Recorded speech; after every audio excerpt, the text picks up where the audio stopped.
Bueno, dentro de los temas, preguntas que le entró en el parcial, vamos a ir en orden cronológico, no en base a los orden de los temas, sino en orden cronológico.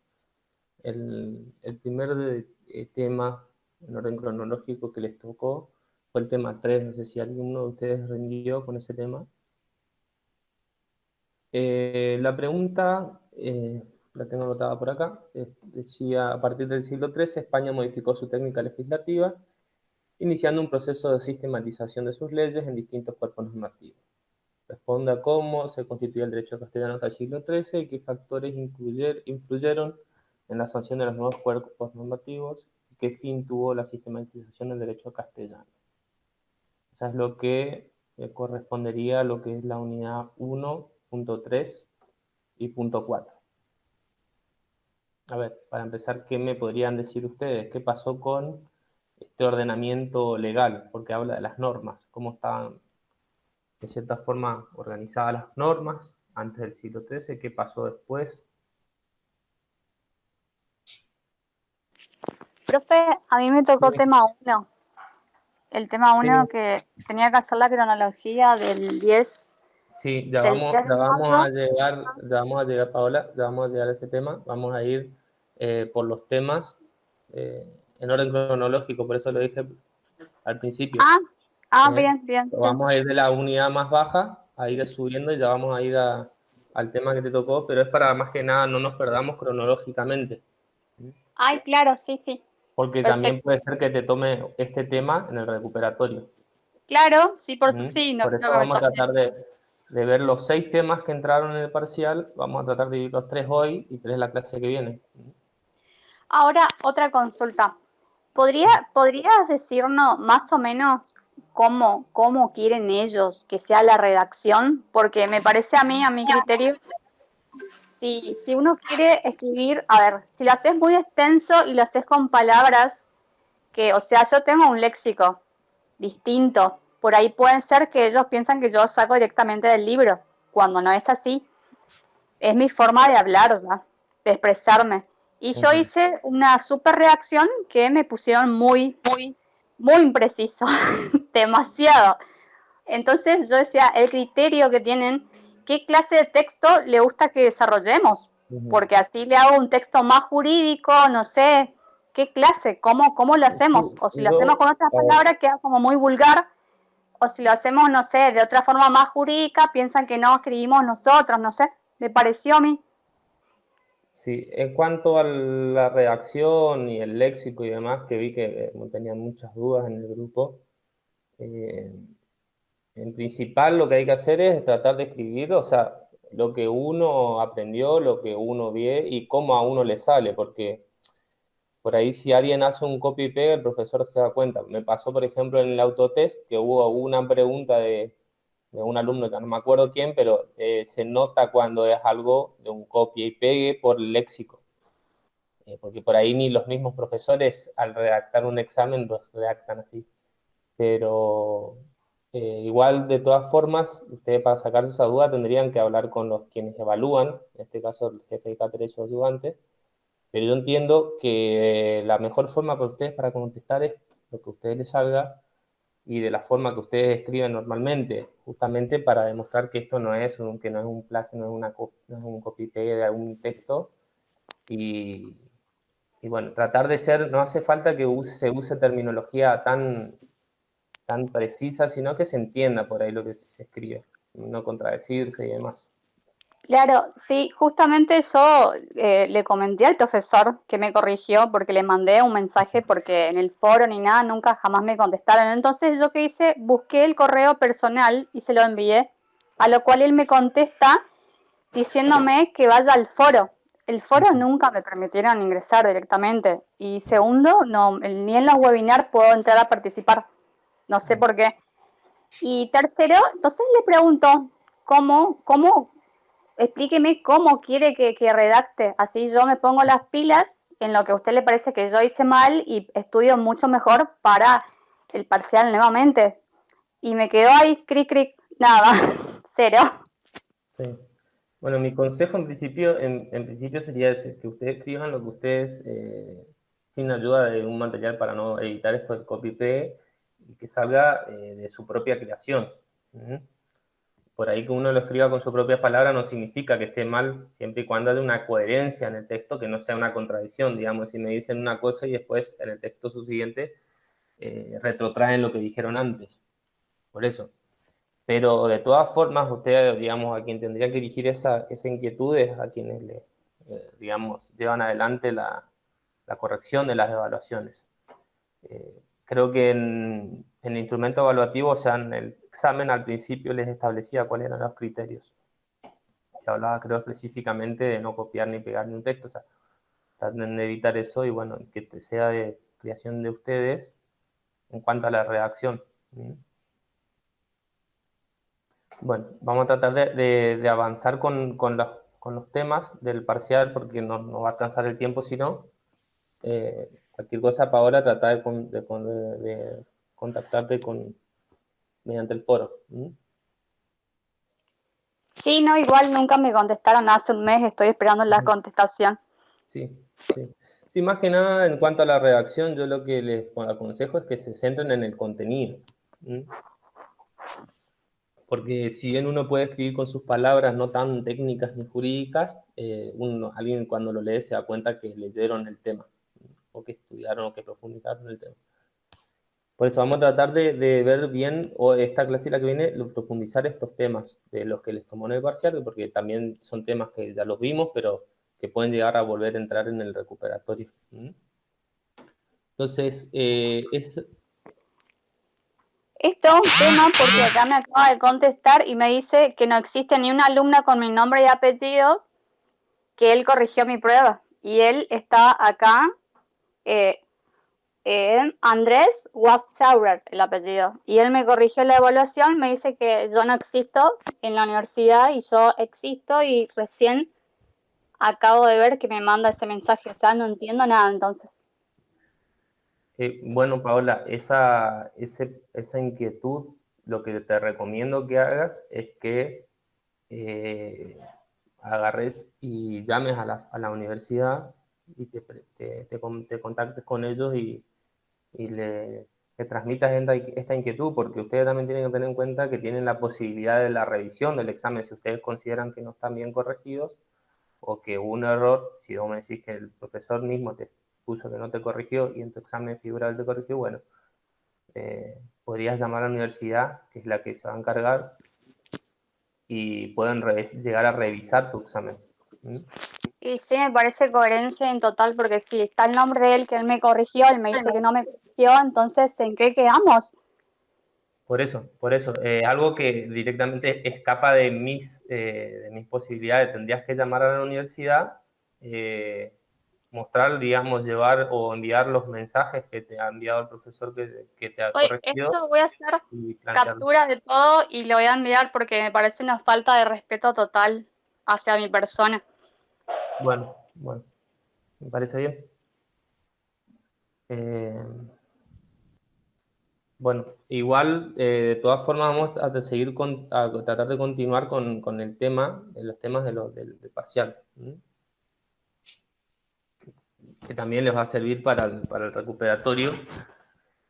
Estábamos entonces en el tema 3 que hablaba en cuanto al ordenamiento legal, cómo era antes del siglo XIII, cómo se constituía este ordenamiento legal castellano, qué pasó luego del siglo XIII y cómo se fue sistematizando. Por acá me pusieron por fueros, Rafael, muy bien, fuero frontera, fuero real, exactamente. Creo que a ninguno de acá, de que los que están, les tocó este tema en el parcial, pero para revisarlo, porque los puede tocar en recuperatorio a alguno de ustedes, efectivamente, este ordenamiento legal, o sea, se refiere en cuanto al conjunto de normas, conjunto de leyes que regían la vida en ese momento en Europa, en España, y se dividían en fueros. ¿Por qué se hace la denominación de fueros, tanto fuero municipal o fuero territorial? Porque eran unos conjuntos de normas que solamente regían en un solo territorio. Es como, para que ustedes lo comprendan, en un solo municipio, en una sola superficie territorial, no en todo el imperio. ¿Mm? Es por eso que sucedía que por ahí en un lugar del imperio existía un tipo de norma, en otro lugar existía otro tipo de norma. ¿Mm? Y ahí ustedes van a ver que estos fueros, más que nada, eran las normas o privilegios también que brindaba quién, en este caso, el rey, pero no era tampoco la única. Por eso, si ustedes van después a lo que es el material que yo les subí, ahí está un poco más explicado, pero hace mención a que existían otros tipos de normas, en este caso haciendo referencia a lo que son las costumbres, como también me puso acá Rafael Sánchez, que era otro tipo de fuente legislativa de norma, y lo que son las decisiones judiciales, que hoy en día llamamos a la jurisprudencia, o sea, las sentencias en distintos conflictos que se utilizaban para conflictos similares. ¿Mm?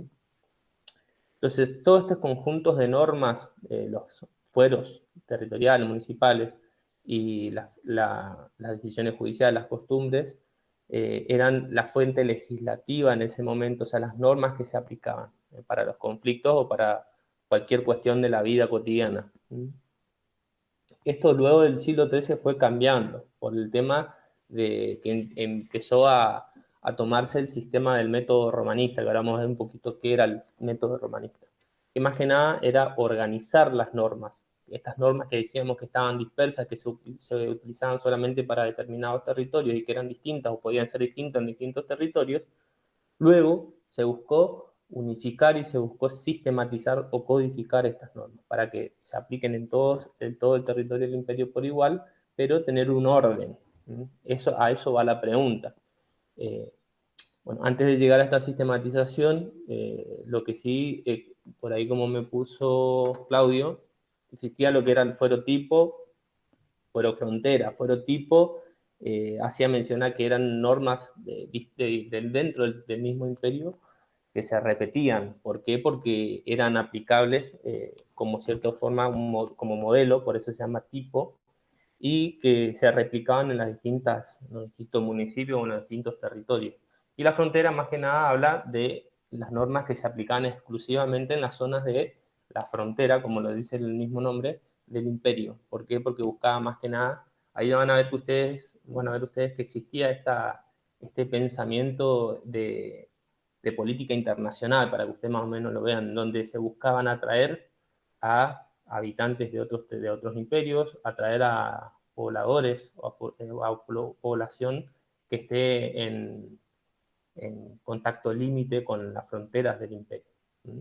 Obviamente estas fueron fronteras, lo que hacían era que establecían exenciones tributarias o privilegios a esas personas, le quitaban tributos, le quitaban otorgaban determinados privilegios para que puedan venir esos pobladores de otros territorios que no pertenecían al imperio y o, que sean con mano de obra o que sean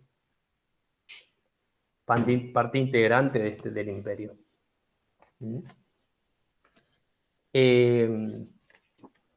Bueno, dijimos que esto entonces fue a principio del siglo XII, luego del siglo XIII se empezó a ver esto que se llamó la forma de codificación. Por eso la pregunta, vamos a repetirlo para que ustedes lo entiendan, habla a partir del siglo XIII cómo se constituía el derecho castellano y qué factores incluyeron en los nuevos cuerpos normativos.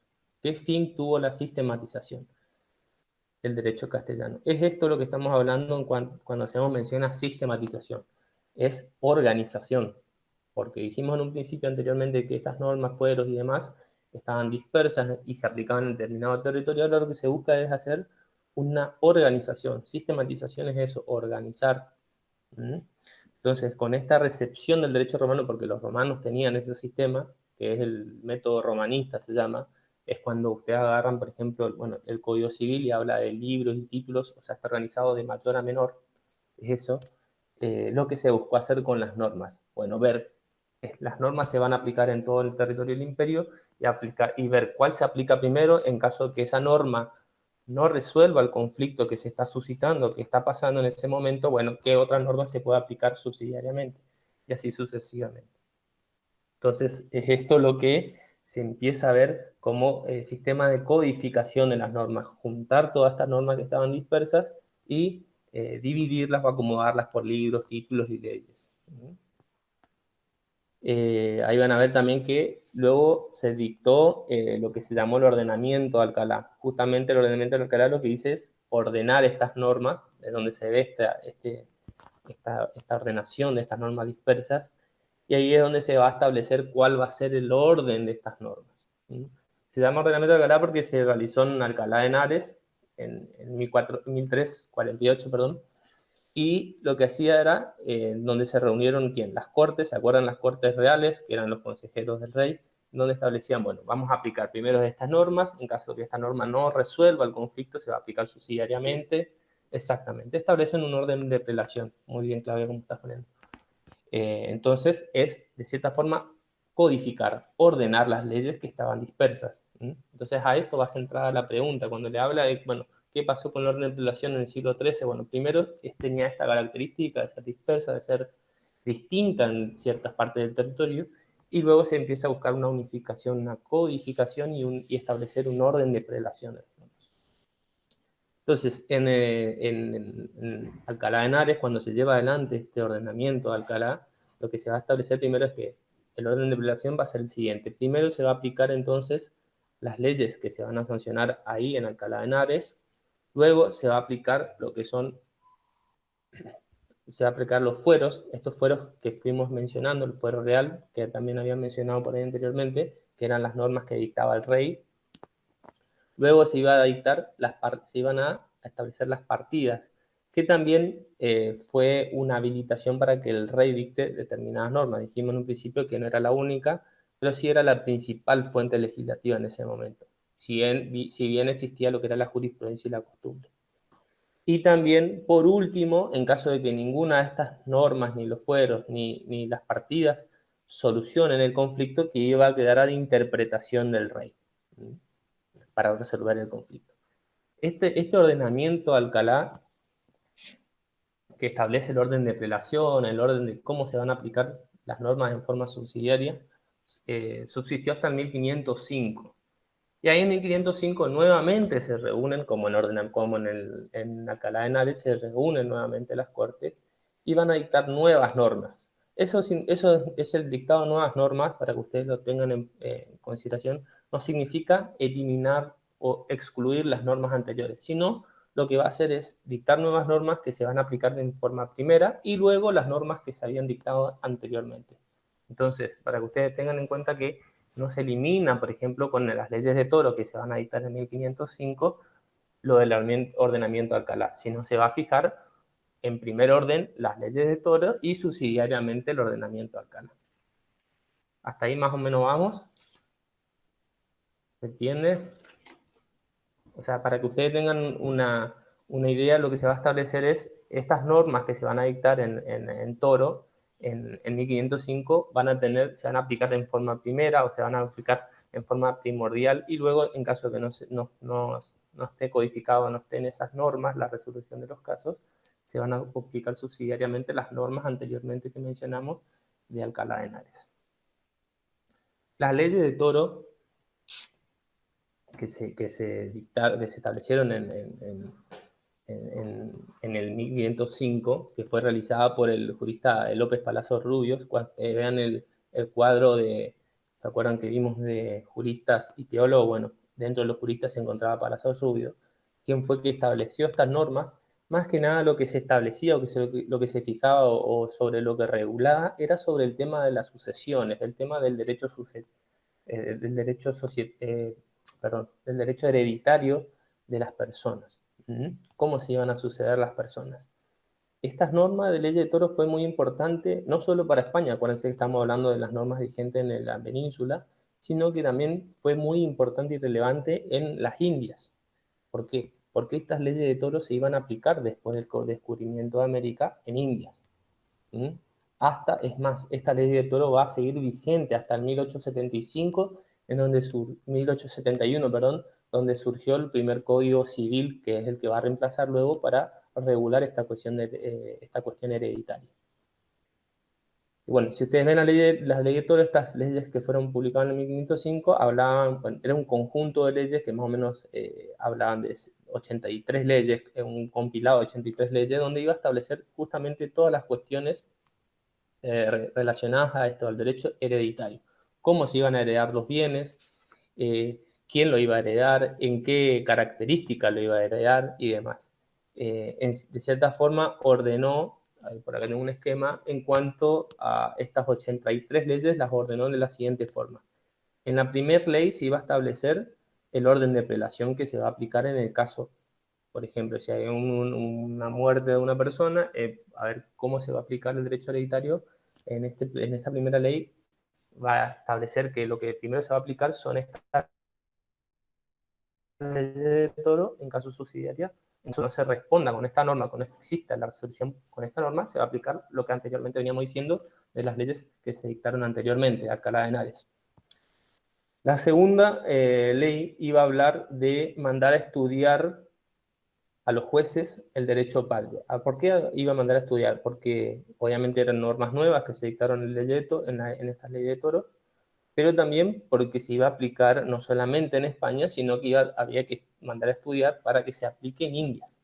Como recién lo dijimos, no solamente se iba a aplicar en España, sino en la península, sino iba a estar vigente en Indias hasta 1871. Luego de la norma de la ley 30, de la ley 3, perdón, a la 46, se iba a hablar de una sistematización. O sea, iba a hablar de cuáles son los derechos hereditarios, quiénes tienen derecho a heredar, y va a ser lo que hoy en día no existe, pero antes, en el código anterior, existía esta distinción entre hijos legítimos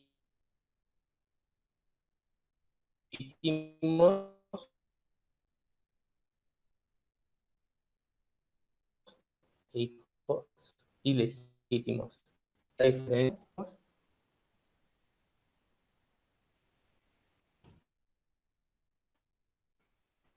¿no? Bueno, cuando se hablaba de hijos legítimos y ilegítimos, se hablaba de hijos matrimoniales o hijos extramatrimoniales, donde no tengo... Profe, se corta un poco el audio, no sé si a Iván le pasa. A ver, ¿me escuchan bien el resto o no? Ahí se escucha bien. Bueno, estábamos hablando entonces de esta distinción que hacía estas leyes de Toro en cuanto a la normativa de hijos legítimos o hijos ilegítimos. Hijos, Ah, gracias. hijos legítimos hacía mención a los hijos matrimoniales e ilegítimos los que estaban fuera del matrimonio, ya sea por adulterio o demás. O sea, que no eran dentro del matrimonio, sino que tuvieron con otra persona. ¿Por qué hacía una distinción? Porque no iban a tener los mismos derechos hereditarios, o sea, para heredar cuando fallece la persona, los hijos del matrimonio que los que no sean del matrimonio. Hoy en día eso está eliminado por el Código Civil, pero en ese momento existía esta distinción. Bueno, luego de la ley, por eso dijimos que en la ley de Toro habían 83, de la 47 a la 62, se hablaba del matrimonio, cómo se contraía matrimonio, de qué forma, hablaba de los matrimonios clandestinos, cuando no se permitía el matrimonio. Recuerden que en ese momento no existían lo que hoy son los registros, de las personas para poder realizar un matrimonio civil, sino que solamente se realizaba por iglesia. Luego también hablaba, bueno, de las normas procesales, también esta ley de Toro hablaba de los contratos, contratos que se podían realizar entre las personas y también normas del derecho penal. Entonces, para que tengan, entonces, para ir cerrando esto de la codificación, lo más importante y relevante que ustedes tienen que tener en cuenta era estas características de que en un principio eran normas dispersas que se aplicaban en determinados sectores o en determinados territorios o municipios, y luego se fue buscando una codificación, un orden de prelación de las normas, establecer, bueno, se va a aplicar en todo el territorio y cuál va a ser el orden que se va a aplicar. Luego de la ley de Toro, en España, en la península, existió otra nueva recopilación que, como les reitero, no es que eliminó lo anterior, sino que se dictaron nuevas leyes en donde se van a aplicar o se van a buscar sistematizar o ordenar las leyes, pero lo anterior que se dictó va a seguir vigente, que fue lo que se llamó la nueva recopilación ya en 1567. Esta fue por Felipe II. Ahí se van a dictar nuevas leyes y se va a ordenar nuevamente todo el conjunto de leyes. Y por último, la novísima recopilación, que también fueron nuevas leyes que se dictaron ya en 1805 y se van a aplicar obviamente de forma primera esas normas que se dicten en ese año y luego, en caso de que no haya resolución de los conflictos y demás, las leyes anteriores. Bueno, esto era en cuanto a la pregunta del tema, a ver, déjenme ver el tema 3, que habla del orden de la codificación, cómo estaba organizada la codificación en la península o en el derecho castellano en el siglo XIII. ¿Tienen alguna duda sobre esto? ¿Algo que quieran que les explique un poquito más? Si no, avanzamos sobre la siguiente pregunta del parcial.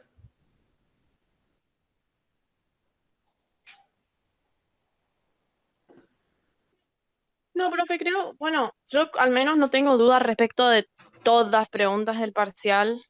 Sí, Y si me permite, le hago mi pregunta, digamos. Yo lo que quiero saber es cuál es la forma correcta para expresarlo, digamos, porque me están pidiendo, por un lado, que lo haga con mis palabras, estamos a 13 días, todavía no me corrigí, y sinceramente yo hablé con un montón de compañeros o sea, y les pedí que me manden sus parciales y las correcciones que le hicieron, y en ninguna sí, dice específicamente cuál es el error, digamos, porque dicen, por ejemplo, redacción pobre.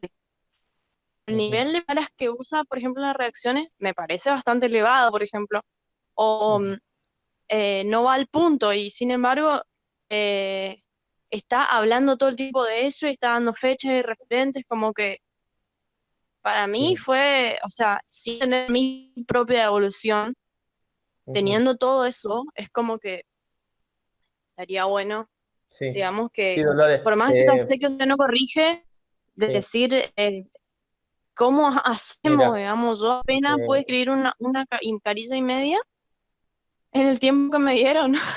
No sé si fue demasiado poco. sí, lo que creo que vos te incorporaste después a la clase, pero también le había explicado a Paola. El tema de la redacción, yo entiendo que no es tan importante en sí, sí el contenido de lo que ustedes escriben.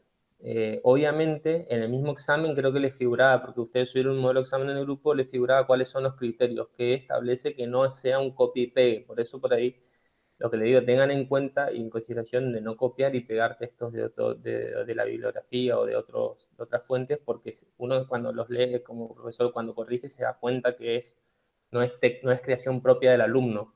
O sea, lo principal es eso. Primero, no copiar ni pegar ni un texto ajeno, que sea producción de ustedes. Y en cuanto a la terminología y demás, yo entiendo que no es necesario que sea tan técnico ni jurídico, porque en realidad lo que importa es el contenido. Obviamente, esto es el criterio que es a mi entender lo que tendría que realizar ustedes en el parcial. Esto también se lo dije a Paola, que de cierta forma ustedes tendrían que de evacuar sus dudas con los profesores quienes corrigen, porque les repito, yo no corrijo el parcial, por eso tratar de comunicarse con ellos, que les expliquen. Bueno, Paola me dijo que en el caso de ella también tuvo otra, Paola me dice, mis compañeras no sabían cómo pasar a PDF. Bueno, esa cuestión de conversión del archivo, eh, creo que, no sé, en el grupo lo habían puesto que podían también subirlo en Word. Igual, de todas formas, es el formato en que lo suben el archivo. Eso no va a modificar, de cierta forma, lo que ustedes escriban. ¿Mm? O sea, lo más importante, yo No, entiendo sí, que es el contenido. disculpe, profesor, Sí, yo me refería a que en ningún momento mis compañeras, ni tanto yo como mis compañeras, pueden hacer un copiar y pegar cuando apenas aprendimos a hacer un PDF. Yo sobre la marcha aprendí cómo se hace de un archivo a PDF. Yo sí lo mandé en PDF, pero la sí. mayoría sacó foto a la escritura y envió así como estaba, porque no le daba el tiempo y no sabían tampoco. O sea, Ujú. No me refiero a eso, que ni nunca copiaron ni pegaron directamente porque no saben, no se sabe No, y no, obviamente, no, yo no estoy diciendo que lo hayan hecho, le digo los lineamientos básicos para un examen, es que sea de producción propia del alumno, o sea, que sea creación de ustedes, por más que esté mal, bueno, que sea creación de ustedes, porque si está mal es porque evidentemente falta un poco de estudio, pero en el caso de que ustedes consideren que fue mal corregido, que no fue considerado, como te dije, Paola, ustedes tienen la posibilidad de solicitar la revisión del parcial. Eso lo tendrían que hablar con la facultad, pedir que la revisión la realiza otro profesor distinto al que les corrigió. Entonces él ve exacto. si Sí, está bien corregido o no. ya lo acabo de hacer justamente. Es Por eso. más, me parece que tengo que estar reclamando un toque más, capaz que llegamos a la noche y tengo un 10, porque de tener una nota ahora tengo otra. Ah, bueno, no sé. La verdad, eso ya escapa Sí, de mis tenía una cuestiones y nota mis más, posibilidades. Como siempre les digo, yo no soy el que baja y corrige. ahora tengo una nota un poco más alta. Bueno, por eso le digo, yo no soy el que corrijo y creo que los que corrigen es un cuerpo de profesores, o sea, el titular y sus ayudantes, por ahí pueden tener diversos criterios, por eso por ahí pueden solicitar la revisión del parcial. Les recomiendo que lo hagan si ustedes consideran que está mal corregido. Ustedes también tienen derecho a pedir las explicaciones de en qué se equivocaron. Yo entiendo, y a mi criterio, no por una cuestión de que no sea técnica la forma de escribir, van a ser desaprobados, sino en cuanto al contenido. ¿Qué pusieron ustedes en la pregunta? Por ahí lo que ustedes podrían hacer para sacarse bien las dudas es hablar con los compañeros que aprobaron de cierta forma el parcial y ver más o menos si tiene el mismo tema, mejor, mucho mejor para ver qué pusieron ellos y qué ustedes. ¿Con cuánto se aprobaba? Parciales con 4. Ah, me aprobaron entonces. Igual, eso tendrían que... Felicitaciones, te pone Claudia. ¿Quién da Eso, más? eso por eso, les digo, eso, la nota escapa totalmente de mí, lo que sí yo soy una herramienta, pero que a ustedes se les sea un poco más fácil el estudio, por eso me interesa que avancemos un poco en los temas para seguir refrescando para el parcial a quienes no aprobaron. ¿Mm? Bueno, si tienen alguna otra duda sobre el tema del parcial y demás, Claudia, tengo una pregunta, Claudia. Dice, ¿los finales son online o en sede? ¿Quién corrige, usted o los del campus del Salta? No, está bien, Claudio. Todos los parciales los corrigen en Salta, por eso son tutorías las que hay acá en Resistencia. No los corrijo yo ni el parcial ni el final. Les explico, como en este año estamos en esta cuestión de emergencia, se está rindiendo online. Años anteriores era a desarrollar y escrito en la sede, tanto el parcial como el final. Es más, este año modificaron a una sola pregunta, el año pasado era a 2 preguntas a desarrollar. El final yo entiendo que va a ser, si seguimos en la misma situación de imposibilidad de ir a la facultad, de imposibilidad de movernos y demás por esta cuestión de emergencia sanitaria, va a seguir, entiendo yo, de la misma metodología, lo van a rendir en forma online. De igual forma, eso tendrían que verlo en el foro, así como lo subieron la metodología del parcial, seguramente le van a informar sobre el final. No sé si lo pueden rendir ahora en estas mesas, creo que tienen mesa ahora, o si ya tuvieron mesa, o si no en diciembre, recién creo que es noviembre o diciembre las mesas. No, de nada, Claudia. Bueno, cerrado entonces el tema 3 de los que le entró en el parcial, de cómo era el ordenamiento. Lo importante que ustedes tengan en consideración es esto, que los requisitos o las condiciones esenciales que tuvieron transcurriendo el tiempo. Antes del siglo XIII, esta forma dispersa, esta aplicación segmentada, o sea, aplicación en distintas localidades, de distintas normas, y luego se fue buscando una codificación, un ordenamiento, un orden de prelación de las normas. Y obviamente, en base a eso se fueron dictando distintas normativas, el ordenamiento de Alcalá, las leyes de Toro, la nueva recopilación, la novísima recopilación. ¿Mm? Bueno, vamos a pasar a la otra pregunta en orden cronológico que les tocó en el parcial, que es el tema 4. El tema 4 habla de relación el tema de los títulos de la conquista española de América con el Real Patronato Indiano, explicando además en qué consistió este último, o sea, el Real Patronato Indiano, y qué atribuciones implicaba para la corona. Esta habla de la unidad 1.5 y unidad 2.1. A ver, acá le pide entonces que relaciones dos temas. Por un lado, los títulos de la conquista, y por otro lado, el Real Patronato. ¿A alguien le tocó este tema? ¿Alguno de ustedes?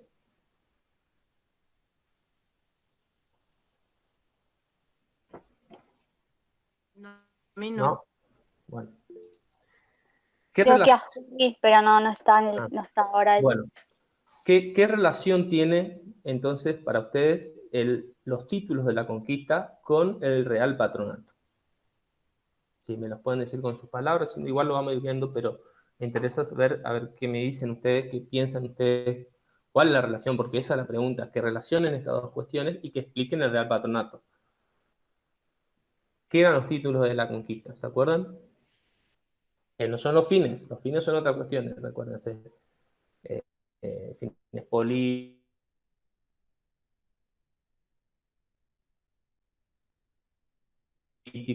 fines tributarios, demás. Cuando hablamos de títulos de la conquista, ¿qué se hace mención?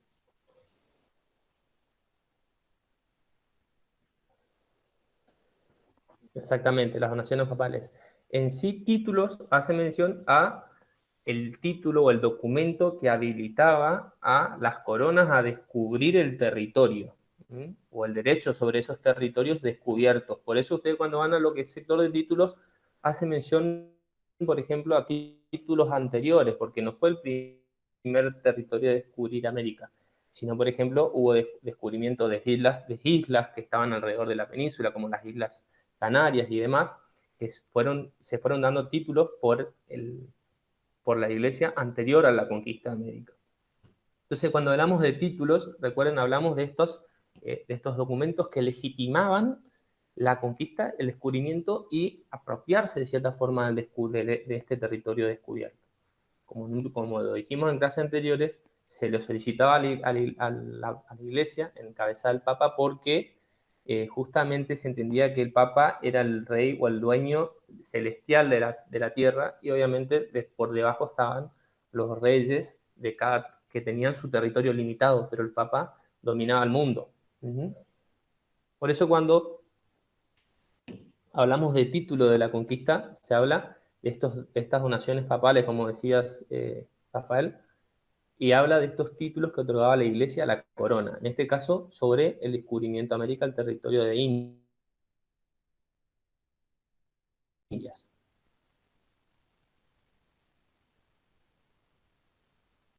Y ahí recuerden que hablábamos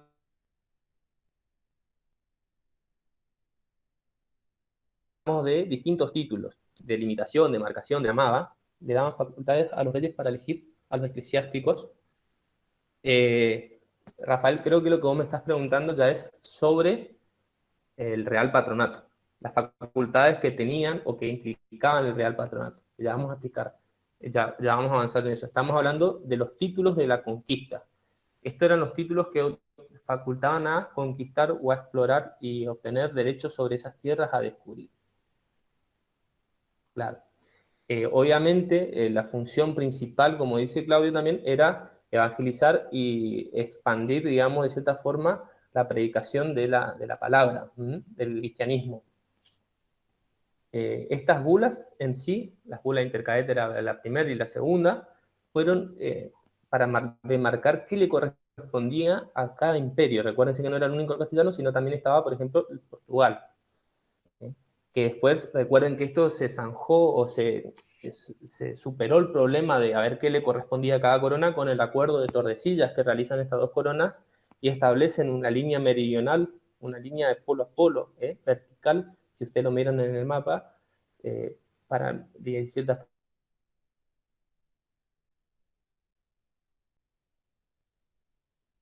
forma, para el oeste y para el este.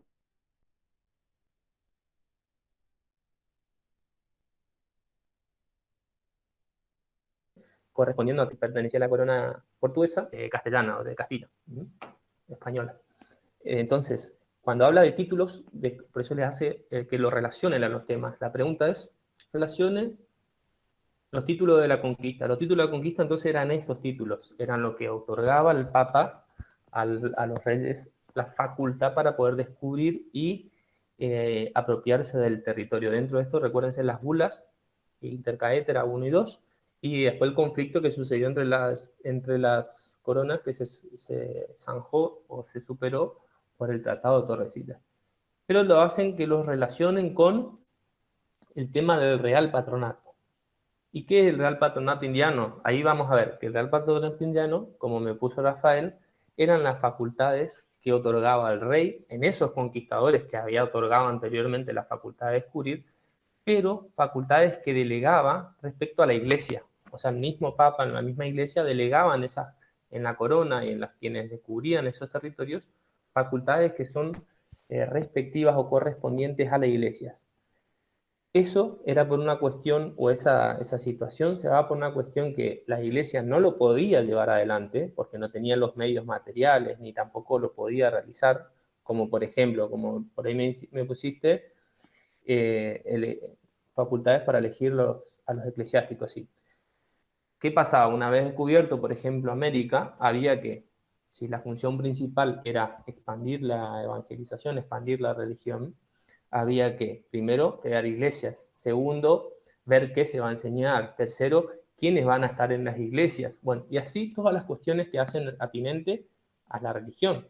Facultad que era del Papa, que la iglesia en ese momento no podía realizar, es por eso que delegó todas esas facultades a la corona. Y es así que surge lo que se llama el Real Patronato Indiano, que es todas estas facultades que delega la iglesia en los conquistadores, en la corona, atinentes a la propia iglesia.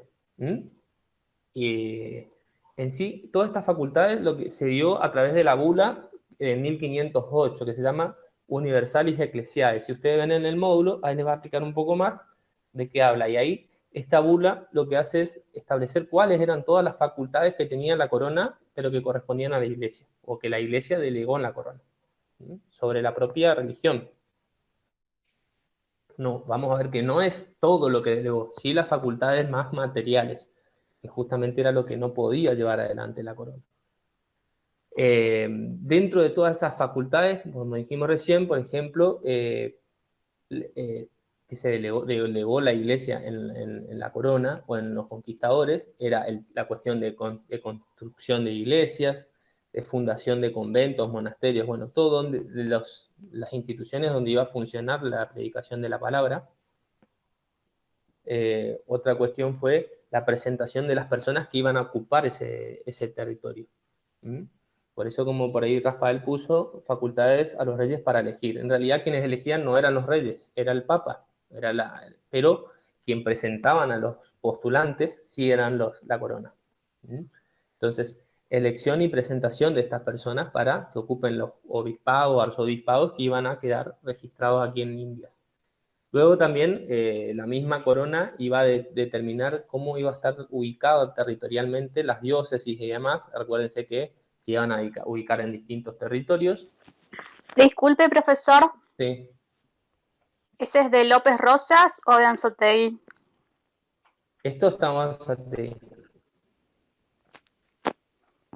Gracias. Bueno, luego lo que es, por ejemplo, los impuestos que se iban a cobrar, impuestos denominados eclesiásticos, que son lo que se cobraban, por ejemplo, por impartir o enseñar la religión, y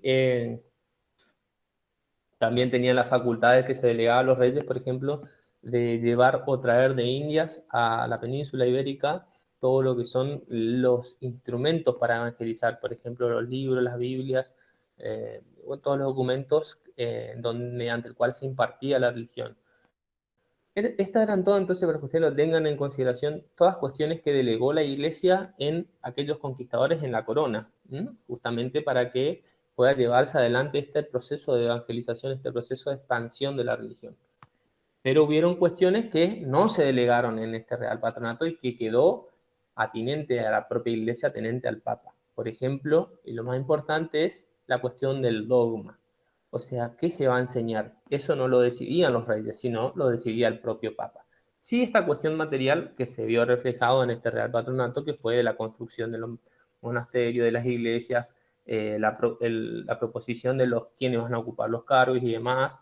Bueno, más que nada todas las cuestiones materiales, pero en cuanto a lo que qué se va a impartir, qué se va a enseñar, de qué forma y cuál va a ser el dogma a llevar adelante, va a quedar reservado al Papa, a la Iglesia. Entonces, en esta pregunta que habla, relacione los títulos de la conquista con el Real Patronato, para que ustedes tengan para que ustedes relacionen, tienen que entender estas dos cuestiones. Por un lado, eran los títulos de la conquista, que eran estas bulas o estos permisos que otorgaba la Iglesia para conquistar, y por otro lado estaba el Real Patronato, que eran estos permisos que otorgaba la Iglesia, delegando facultades propias de la Iglesia a los conquistadores, a la corona. Como recién dijimos, todo lo que es las cuestiones materiales, creación de iglesias, demarcación de diócesis, postulación de cargos y demás. Esta es la relación. No significa que sean iguales, porque una cosa fueron los títulos de la conquista, que se dieron mucho tiempo antes de 1493, y luego fue lo del Real Patronato que se dio en 1508, ya con la Bula Universalis Ecclesiae, en donde delega estas facultades a la corona para realizar estas cuestiones que eran de la Iglesia. ¿Se entendió más o menos la relación de estos títulos? Por un lado los títulos de la conquista y por otro lado los títulos del Real Patronato, para que ustedes tengan en cuenta. Bueno, porque por ahí se puede confundir. Es por eso las preguntas, lo que yo veo en el parcial, son para que ustedes lo relacionen, justamente evitar un copia y pega. Entonces ustedes tienen que ver y relacionar los temas. Dice Dolores, se me escucha entrecortado. El resto me escucha bien. Si no, Dolores, por ahí puede ser tu sistema. Igual yo esta clase la estoy grabando, después la subo al grupo. Se me escucha bien. Bueno, esto sería entonces lo que corresponde a este tema 4 del parcial, que habla de estas relaciones del punto 2, de la unidad 2.1, que son los títulos de conquista, con el Real Patronato, que es la unidad 1.5, esta relación que hay entre estos dos temas. ¿Tienen alguna duda, algo más que quieran ver sobre esto? Si no, pasamos ya a otro tema, otra pregunta del parcial.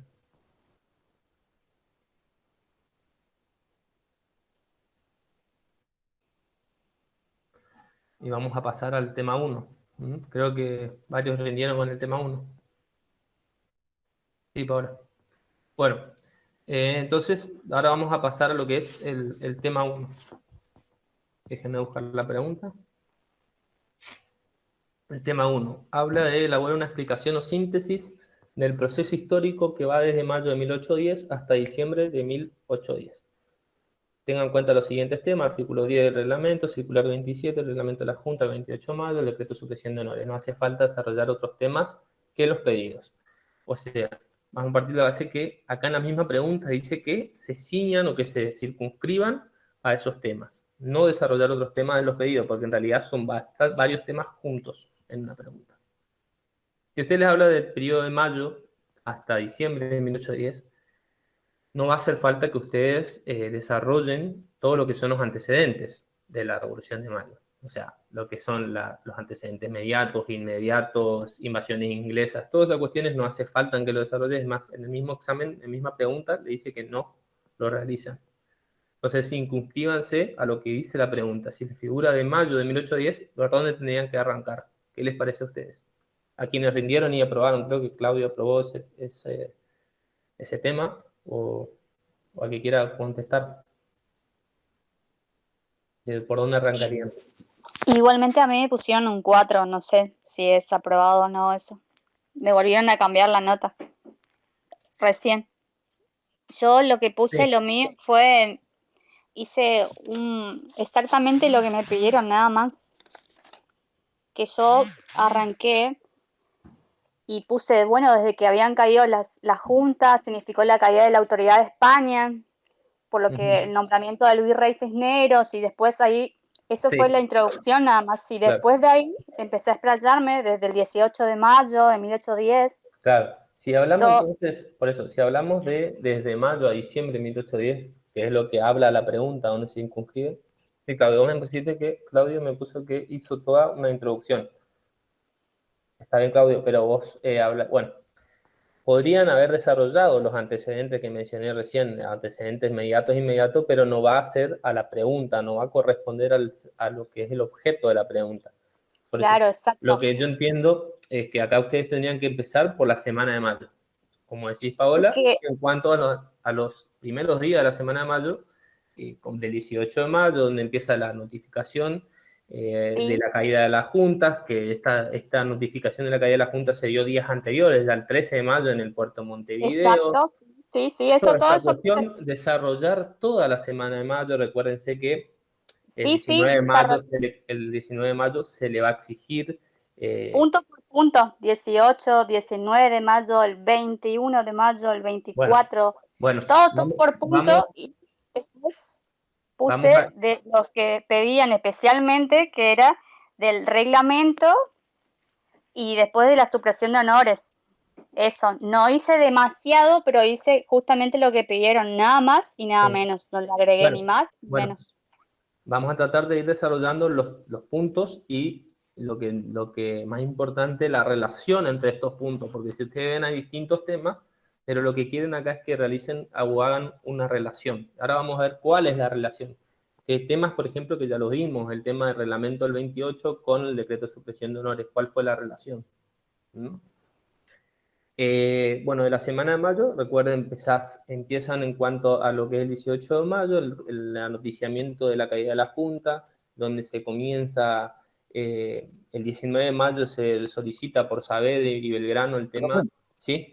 disculpe, le quería comentar cómo hice yo. Yo el Sí, trabajo lo aprobé, sería dentro de todo, tuve una buena nota, sería dentro de todo.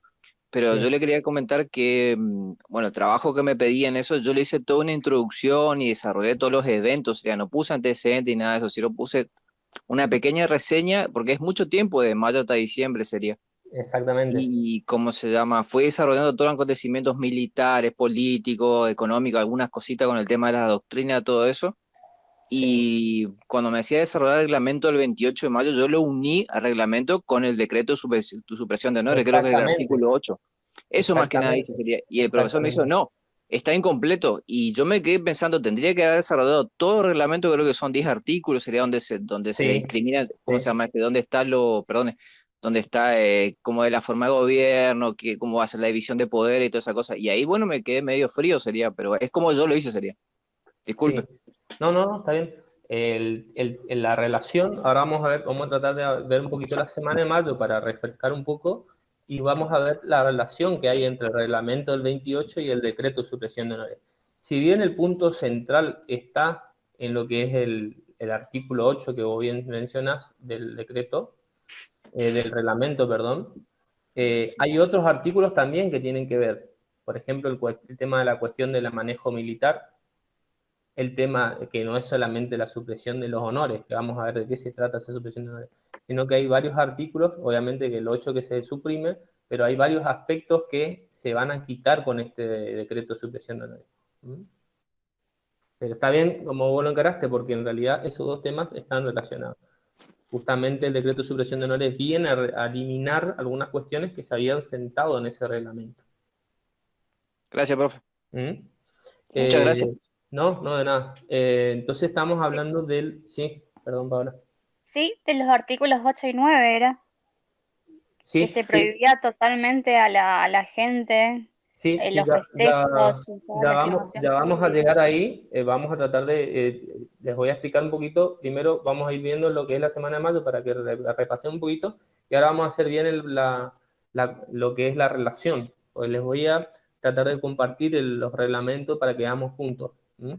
Para que ustedes lo comprendan, porque en realidad no es solamente de un artículo. Si bien suprime un artículo, toca distintos aspectos. No es solamente los honores, como les digo. Vamos a ver que hay otros artículos que también tienen implicancias de ese reglamento. Bueno, de la semana de mayo dijimos, entonces, ustedes se comienza el relato esto en cuanto a lo que es la caída de la Junta de Sevilla, la notificación, bueno, el pedido del 19 de mayo por Saavedra y Belgrano a Cisneros, para, en base a esta postura de que ha caído la Junta y que no queda representante en España, y por lo tanto esa facultad de obedecer al gobernante ha cesado en cabeza del virrey Cisneros. Luego recuerden que más adelante viene el plan contrarrevolucionario que realiza por parte de la corriente española. Bueno, antes de eso, el 22 de mayo es esencial, porque ahí es donde surge el cabildo, donde se empieza a votar si tiene que continuar el virrey o no, y donde se ve lo que se llama el principio de la comuna, o sea, el principio donde se empieza a ver los visos de federalismo, donde se empieza a dar participación al pueblo. Esto es muy importante relacionarlo con la circular del 27, por eso también en la misma pregunta habla de la circular del 27. Que ahora vamos a ver bien de qué es la circular 27, que se lo relaciona con el artículo 10 del reglamento del 25. Ahora yo les voy a compartir la pantalla para que lo veamos y lo relacionemos juntos. Cualquier cosa, ustedes duda que te vayan teniendo, me van parando, me van preguntando. Bueno, el 22 de mayo, recuerden, en cuanto al debate... Profe, sí. eso era del 27 de mayo, de la circular. Sí, De sí, la la convocatoria circular. exactamente, pero la circular del 27 de mayo va a tener origen en el artículo 10 del reglamento del 25 de mayo. Claro, sí, bueno, eso es lo Por que eso yo es que puse. hay que ir relacionando estas dos cuestiones. Por un lado, esta semana de mayo, donde se va a dictar el reglamento y la circular del 27, y luego lo que es el reglamento del 28 con lo que es el decreto de supresión de honores. Exacto, así puse, tal cual. Bueno, entonces, quedamos en cuanto a la semana de mayo, tenemos lo que es el debate, que fue lo más importante, lo más interesante, donde empieza a verse este principio de comuna, este principio federal, este principio de participación del pueblo en el cabildo, donde el cabildo vota dejar de cesar al poder del virrey en Indias. Bueno, es rico también el debate, recuérdense, por un lado la postura de los españoles, por otro lado la postura patriota. Los españoles seguían sosteniendo que por más que haya un solo representante en Indias, tenía que seguir obedeciendo. Bueno, la cuestión es que, de cierta forma, recuerden que va a vencer la postura patriota con mayor voto y se va a dar por decaído el obedecer a este virreinato. Al virrey Cisneros, perdón. Y luego, ya el 24, el 23 a la noche, en realidad, es donde va a empezar a gestarse este plan contrarrevolucionario por parte de los españoles, encabezado por Cisneros, donde, al presentar un nuevo gobierno, va a adentrarse Cisneros como presidente, que luego va a desencadenar en que el 25 de mayo la misma gente, el mismo pueblo no haya aceptado esta cuestión y pida la caída de ese reglamento del 24, donde estaba Cisneros, y la creación de una junta sin Cisneros, sin la representación del poder real. Bueno, a todo esto después llegan a lo que es el reglamento del 25 de mayo. A ver, déjenme, lo voy a compartir un poquito la pantalla. Vamos a ver qué habla el reglamento 25 de mayo. Vamos a centrarnos en el artículo 10, porque la pregunta justamente les realiza una comparación. Fíjense, habla una explicación o síntesis del proceso histórico que va de mayo hasta diciembre. Obviamente, arrancamos por la semana de mayo. Tengan en cuenta los siguientes temas: el artículo 10 del 25 de mayo y la circular del 27 de mayo. ¿Qué hablaba entonces este reglamento? El artículo 10 del reglamento. A ver, espérenme que comparto la pantalla. ¿Se alcanza a ver la pantalla?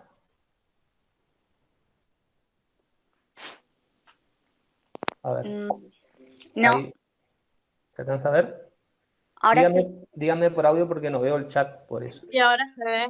Bueno, esto es el módulo. Acá tienen el reglamento 25 de mayo. Acá está marcado el artículo 10, el 10º. Fíjense, aquí hace mención al artículo 10.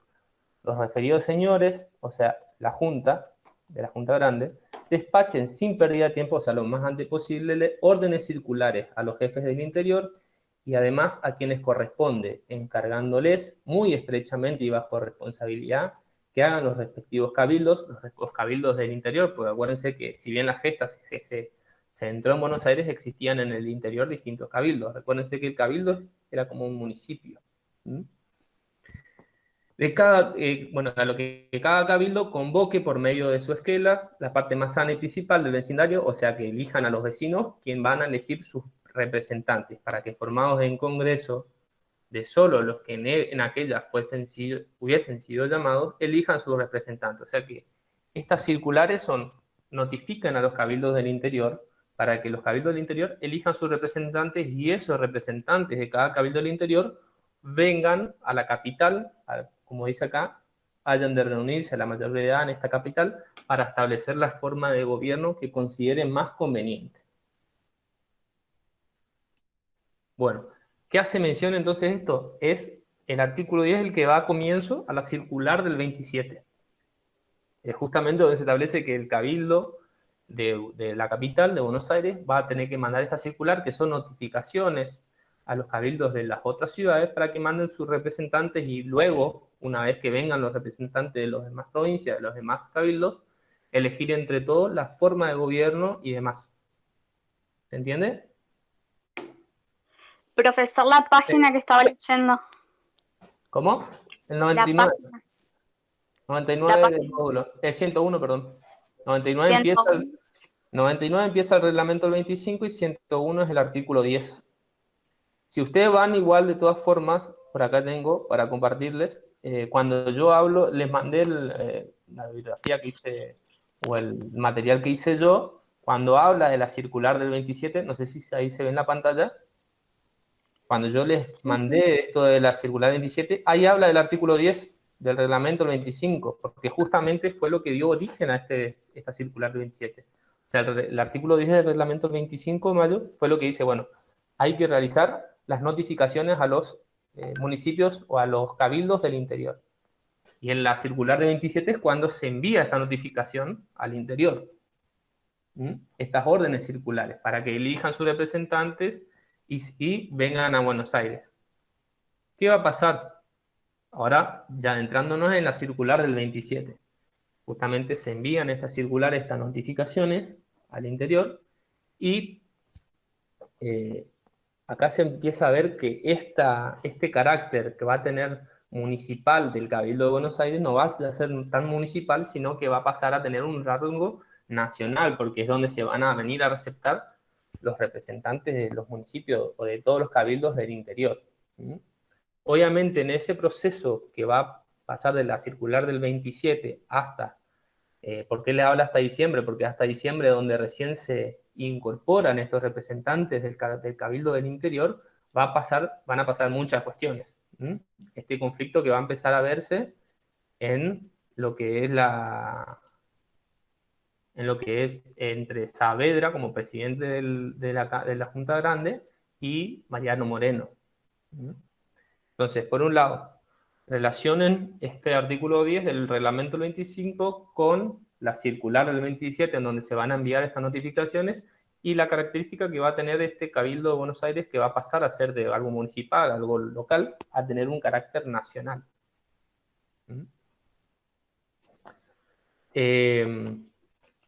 ¿Alguna duda hasta acá de esta relación que hay que realizar?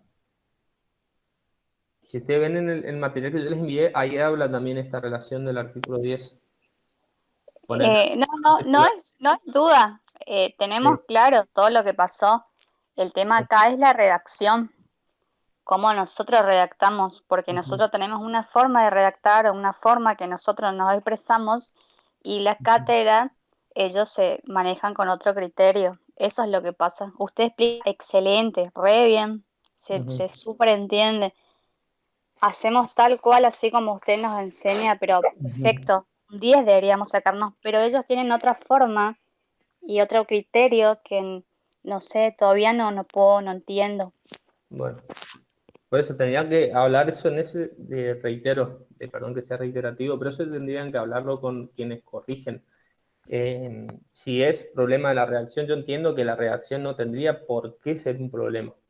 Si bien lo que hay que considerar es el contenido, que se entienda el tema y que se desarrolle esta relación. Por eso es importante y estoy haciendo centro en lo que se le pide a ustedes, que es que relacionen los temas, porque si alguien le pide explique tal la semana de mayo, bueno, ustedes pueden hacer un relato, pero alguien ve que el profesor ve que el alumno comprendió el tema cuando puede relacionar. Por eso estamos haciendo esto de relacionar lo que es la circular del 27 con el artículo 10 del reglamento del 25, que fue su origen. Y ahora vamos a pasar a lo que es la relación entre el reglamento del 28 con lo que es el decreto de supresión de honores de Mariano Moreno.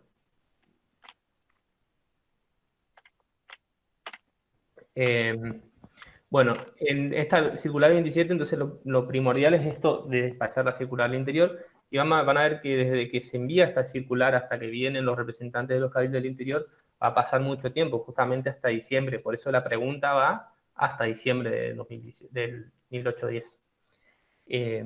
Ahí obviamente van a haber muchas posturas en todo ese transcurso del periodo. Por un lado, quienes van a decir que no hace falta que vengan los representantes del interior porque va a transcurrir mucho tiempo y se va a perder ese sentido patriótico de formar o en este momento de gobierno, en este momento patrio, de formar un gobierno, y quienes van a decir que no, que hay que esperar de cierta forma, como por ejemplo Saavedra, que va a establecer que él sí entiende que hay que incorporar a aquellos representantes de los cabildos del interior para poder entre todos llevar adelante o elegir la forma de gobierno y establecer qué tipo de gobierno.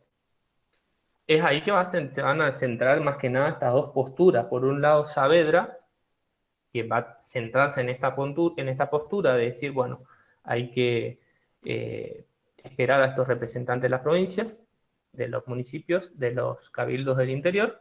Obviamente, en ese interín, desde todo ese periodo que va a conllevar eso, Saavedra va a seguir siendo presidente de la Junta. ¿Se me escucha bien ahora? A ver. Sí. Porque me dicen que no se me escucha. En todo ese interín va a seguir siendo presidente, como fue elegido por la Junta Grande Saavedra. Por eso también él tenía ese interés de por ahí dilatar esta cuestión. Eso también va a tener relación con el reglamento del 28, porque como presidente va a tener distintos privilegios respecto de otros vocales. Y por otro lado, Mariano Moreno, que establece de cierta forma que no es necesario ni hay que esperar a los representantes de las comunas del interior, de los que son los cabildos del interior, sino que hay que dar el proceso revolucionario por Buenos Aires y hay que hacerlo ya para no perder este sentido patriótico que se estaba viviendo en mayo de 1810. Por eso van a ver estas dos posturas o estas dos corrientes, por un lado Saavedra, por otro lado Mariano Moreno. Y Saavedra, Mariano Moreno, quien va a criticar de cierta forma o va a establecer que si bien es bueno el sistema federal, o sea, dar participación a las partes del interior, no es aplicable en ese momento para la semana ni para la Revolución de Mayo, porque esto iba a dilatar más la situación de poder concretar un gobierno que represente a todo el virreinato. Por eso esto también lo pueden relacionar con el pensamiento de Mariano Moreno. Bueno, adentrándonos en la circular, en lo que es el reglamento del 28, a ver, los voy a compartir. ¿De qué hablaba el reglamento del 28? A ver si se alcanza a ver. Recuerden que los reglamentos y demás están bien explayados en el módulo. O sea, están bien desarrollados. Están completo el texto. Luego de lo que acá está. Luego del reglamento 25 habla el reglamento del 28. El reglamento del 28, como dijimos al principio, lo que va a hacer, y creo que Claudio también lo había mencionado, habla de cierta forma cómo va a funcionar esta junta grande. O sea, esta junta que se decidió, mientras tanto, mientras interín que vengan los representantes del interior y demás, cómo va a funcionar la junta. Bueno, los primeros artículos hablan en dónde se va a ubicar, qué temas, asuntos le va a corresponder a cada uno y demás. Y el artículo 8 que hablamos hoy es en cuanto al tratamiento que va a recibir el presidente a diferencia de los vocales. Este tratamiento que va a recibir el presidente va a notar de cierta forma una distinción con respecto de los vocales y de cierta forma, es lo que va a motivar a Mariano Moreno a realizar el decreto de supresión de honores, porque de cierta forma a Saavedra los demás vocales lo trataban como un presidente, no solamente los demás vocales, sino que también como presidente iba a tener la función, por ejemplo, de las armas, todo lo que corresponde al poder militar decidir esas cuestiones, iba a estar en manos del presidente solamente. O sea que no era necesario el voto, ni la aceptación, ni la opinión de algún vocal. ¿Mm? Entonces son varias de las cuestiones que se van a tratar en este reglamento. Si bien hace mención al artículo 8, como por acá más abajo del módulo habla, creo que está acá el decreto, reglamento de supresión de honores. Fíjense que el reglamento de supresión de honores de Mariano Moreno, ahí habla que el artículo 8º va a quedar revocado y anulado. Pero no solamente habla de los honores es hacer veneración o llevar un trato distinto. ¿Qué pasaba? Acá no solamente se hacían los honores a Saavedra, sino también a toda su familia. Más abajo tienen, por ejemplo, una anécdota acá en el reglamento de supresión de honores.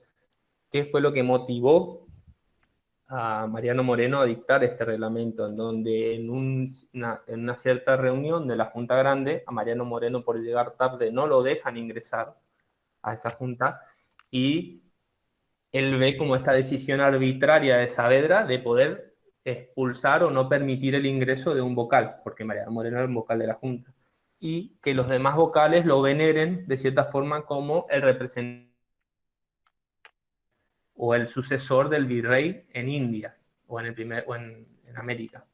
Entonces eso es lo que empieza a ver Mariano Moreno, que Saavedra, de cierta forma, se asentaba en una posición de privilegio por el restante de los integrantes de la Junta Grande, que en realidad todos constituían la Junta Grande, no el presidente en supremacía por el resto.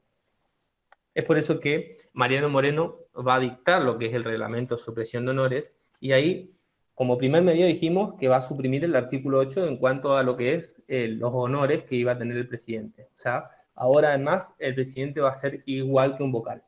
Va a tener la misma importancia, la misma relevancia.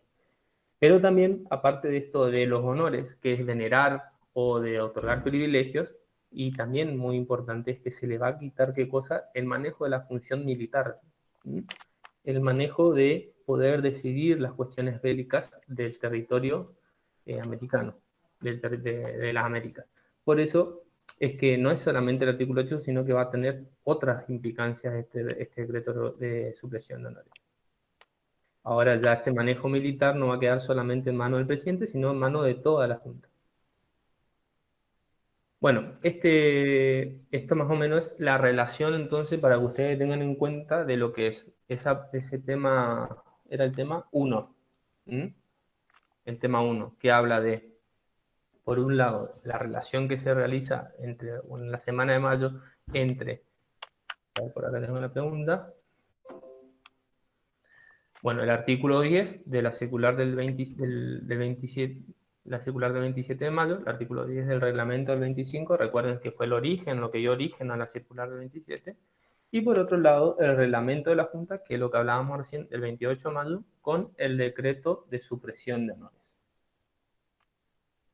Cualquier cosa, si quieren profundizar un poquito más el tema del decreto de supresión de honores, acá habla de esto que yo les estaba comentando, del suceso que fue lo que dio pie a Mariano Moreno en el mismo módulo, para poder, donde se lo excluye a Mariano Moreno y demás, en este mismo reglamento de supresión de honores.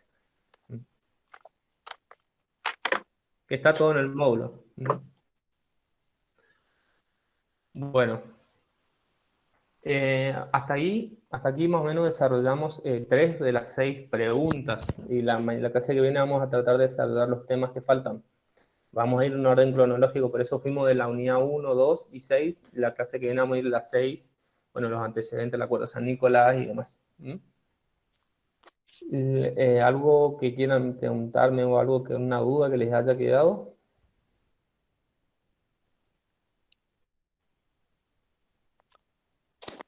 No, profe.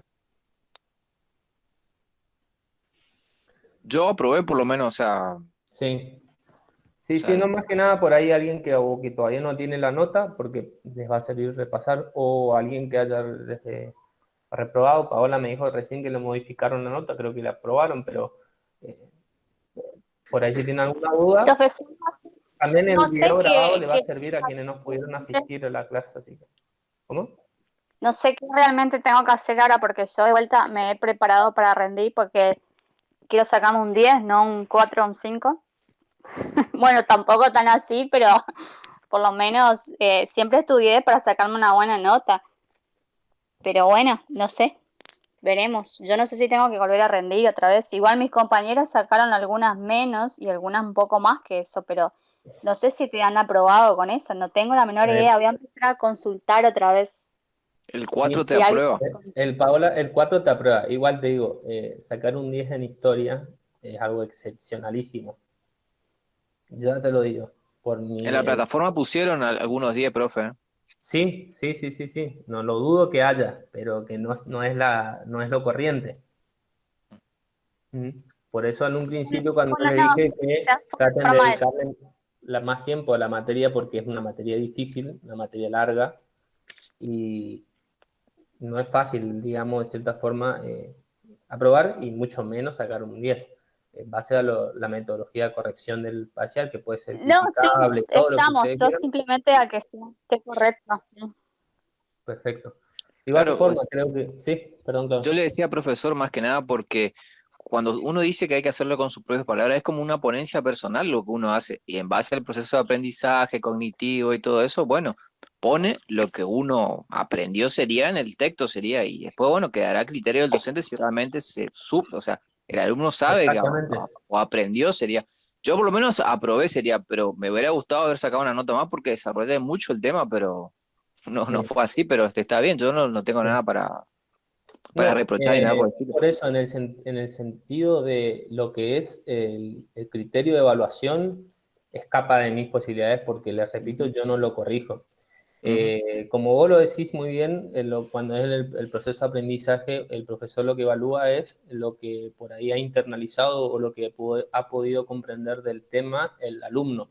Por eso lo que le digo es primordial y esencial en mi criterio que ustedes lo desarrollen con sus palabras, así no sea algo técnico, algo jurídico, algo más específico en cuanto al tecnicismo textual.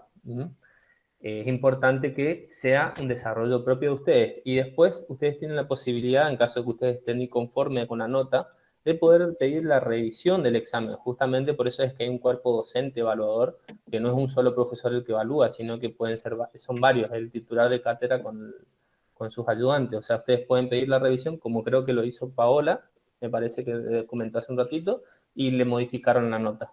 Lo pueden realizar. ujú. Está perfecto, profe. ¿Eh?